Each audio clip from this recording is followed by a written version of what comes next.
magandang araw sa inyong lahat mga kaidol. Kasama po natin sa Idol Glyza. Mangunga po kami ng kibaw. Siya yung nakakalam kung saan maraming kibaw. Saan yun eh? Ayun mga kaidol, isang mapagpalang araw. Punta tayo ngayon sa spot na kung saan maraming kibaw. Samahan niyo ako. And shoutout na pa pala sa lahat ng mga nanonood sa amin sa iba't ibang lugar.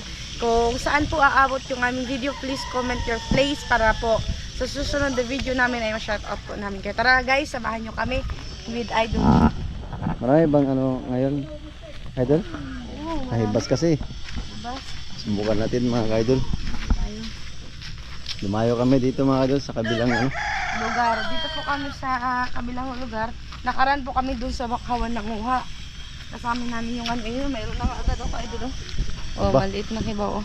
Yan. Dito lang oh. Ganun ka ano yung kibaw dito. Pero pupunta tayo sa mga malalaki ito, mga maliliit. Patutol pwede na.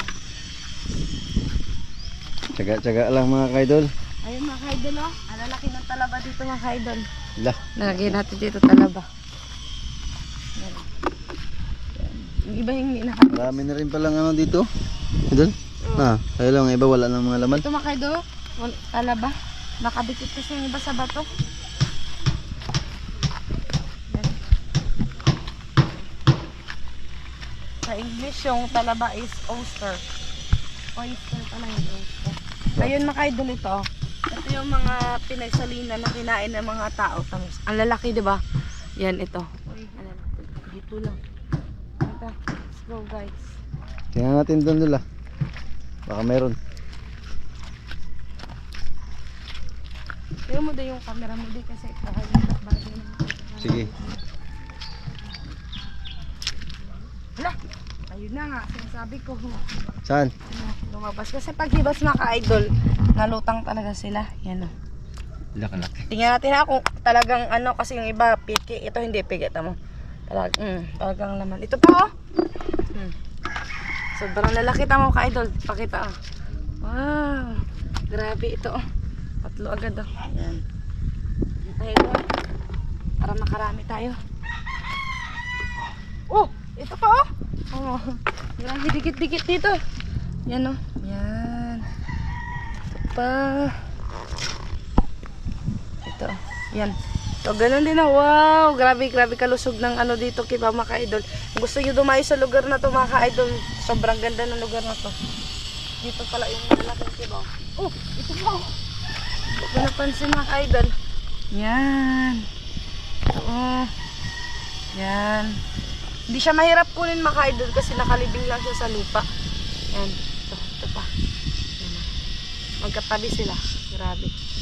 Nakadami agad tayo. Oh. Ganda. Oh! Meron na naman. Wow! Grabe. Nakalabas. Tama mga ka-idol. Oh. Grabe. Oh! Ito pa oh! Mga ka-idol oh. Grabe. Kalibing. Kalalaki oh. Wow, sobrang lalaki. Grabe. Yan, amazing. Oh! Grabe.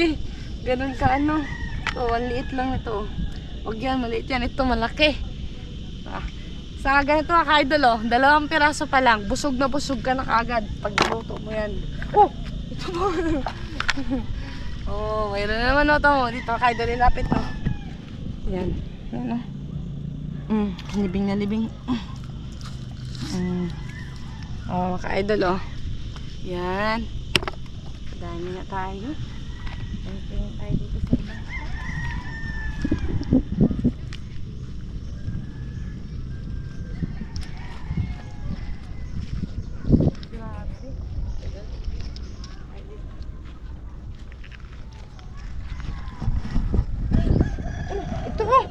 Dalawa. Grabe. Dikit na dikit oh. Kaidol dito, tingnan mo. Yan, ganun siya ka ano, na-satisfy. Mga buka pa oh. Nagbuka. Oh, nagsarado. Yan na, nagbuka. Sarado. Nakaka-satisfy mga ng talaba. Ay, ng kibaw. Yun, ito yung kalaba oh. Daming talaba. Oh, ito pa, makaidol. Nakalalaki ng kibaw, makaidol tayo, kiba. Tingnan mo ka idol, tingnan mo dito, ilapit mo. Grabe. Amazing. Yan.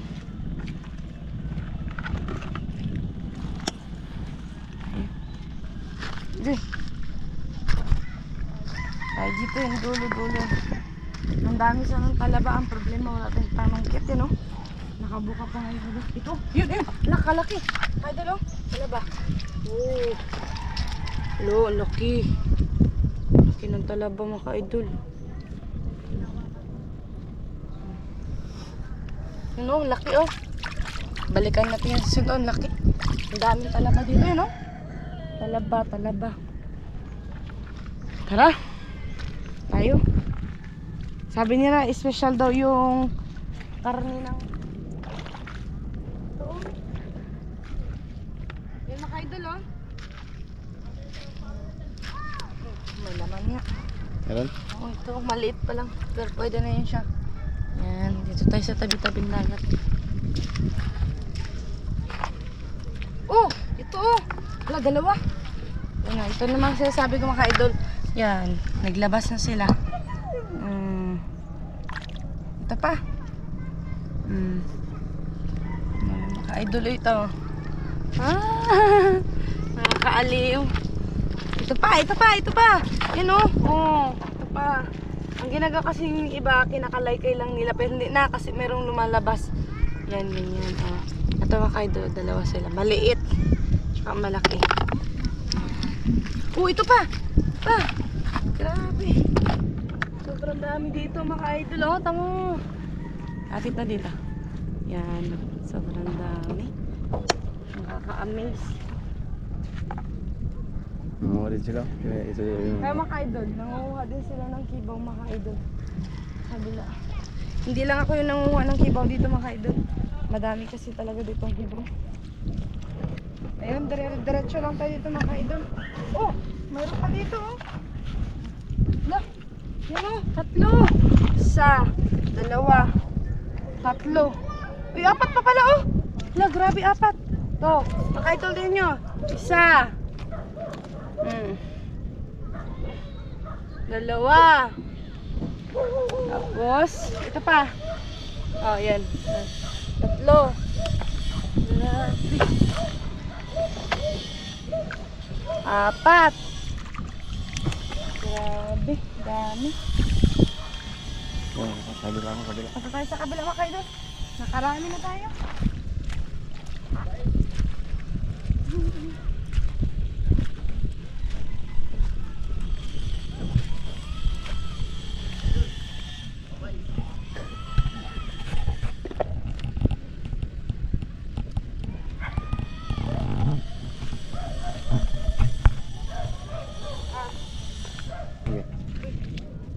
Daming talaba mga ka-idol, no?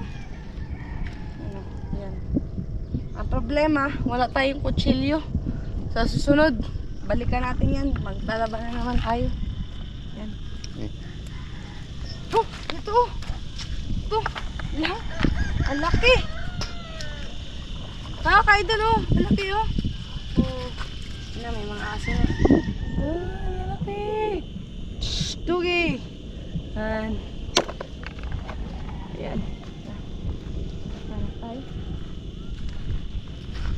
Pero mas maganda din talaga manguha ka ng ano, yung mataas ang dagat. Kasi yung iba, nagabuka, makikita mo yung buka. Ito, ano ba daw? Ito pa daw. Kasi walang laman. Akala ko may laman.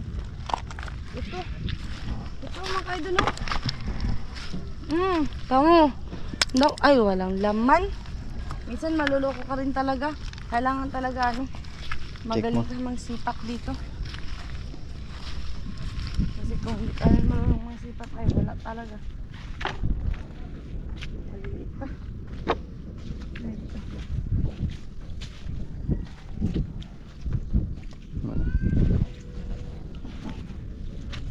Dito putik na masyado mga ka-idol. Okay. Ayun mga ka-idol. Punta na tayo. Tapos na. Marami na rin, no? Tingnan nyo. Ang bilis natin nakarami, di ba? Mga siguro 10 minutes na, 15 minutes tayo nanguha ng ganito. Ayun, since nakakuha na tayo ng kibaw, dalhin natin doon sa kumakain ng ganito. Titingnan natin kung anong klaseng proseso ng pagkain nila. Pero ihatid muna natin mga ka-idol, baka din na rin natin maabutan kung baka walang tao doon. Pero ihatid natin to ngayon. Yan, tara. Nakarami na rin.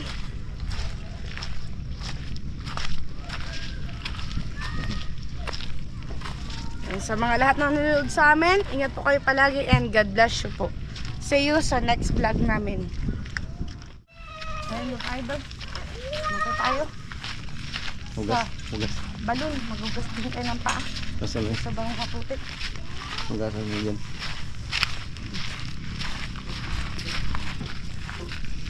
Laksan din natin itong fruits natin.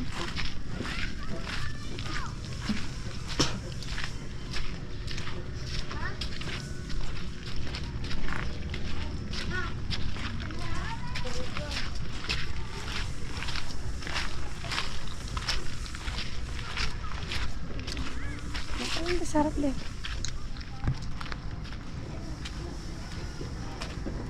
Ayan.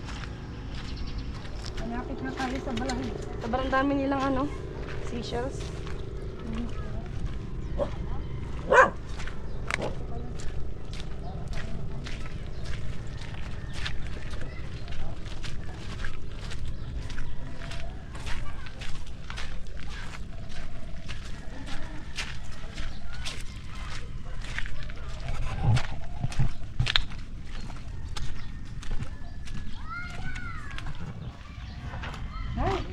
Dito na tayo sa balon.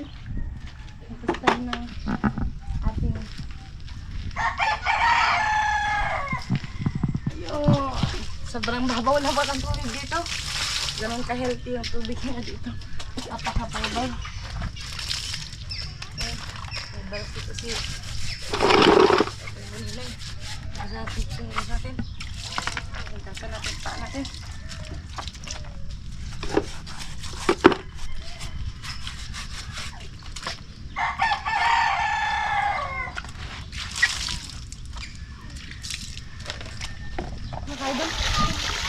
Sobrang maputik din.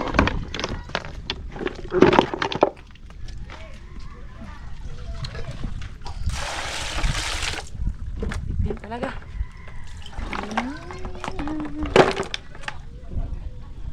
Ayun mga ka-idol, ito yung shells na to, hindi pa to pwede kainin ngayon. Kailangan pa natin to siyang ilaming kung sa baga, kalang malabas niya yung mga putik na pagkain. Hugasan lang natin to, tapos ilalagay natin to sa screen na may malinis na tubig. After 2 days, okay na yan, pwede na yan.